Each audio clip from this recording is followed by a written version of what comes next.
Alors en gros, moi à la base, je voulais refaire des études, mais au final je me suis retrouvé dans cette concession parce que un de mes copains de faire chercher un job étudiant, ils ont proposé le salon d'auto, c'était pendant ses études, du coup ça lui convenait pas.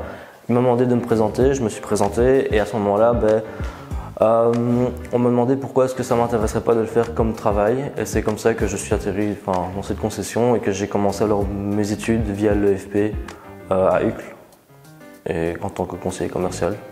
Donc j'ai fait 1 an et demi de stage et depuis le 1er octobre 2020, là j'ai entamé ma vraie carrière de conseiller commercial automobile. Alors les tâches du quotidien, c'est un peu répondre aux mails, traiter les entrées, les demandes des clients et voir en gros un peu qu'est-ce qu'on peut apporter au client en fonction de la voiture qu'il va rechercher.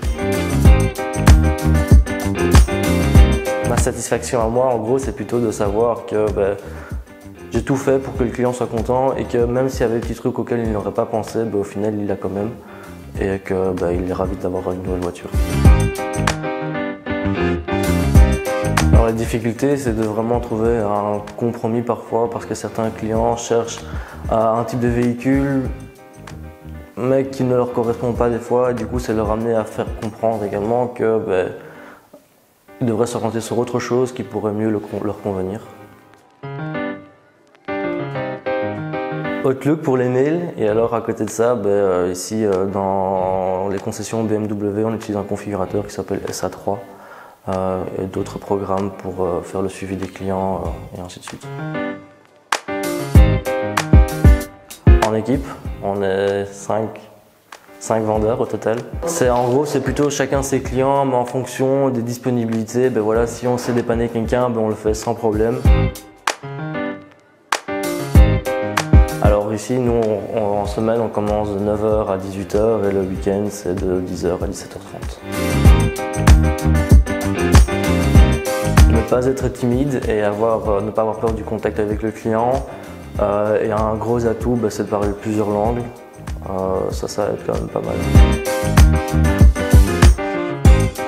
Alors moi je parle le français, le néerlandais, l'anglais et je maîtrise un peu le chinois.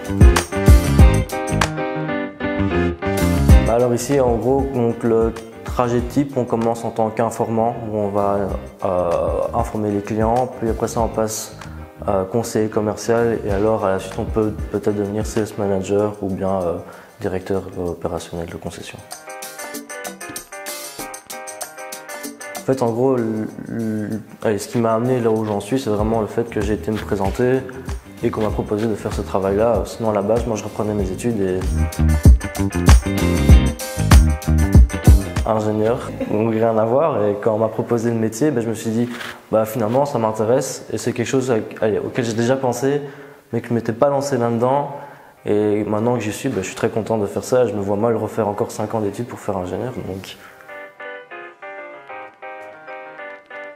Le plus important, c'est vraiment de trouver quelque chose où on se sent à l'aise, où on se sent bien dans son métier et qu'on aime faire ce que l'on fait.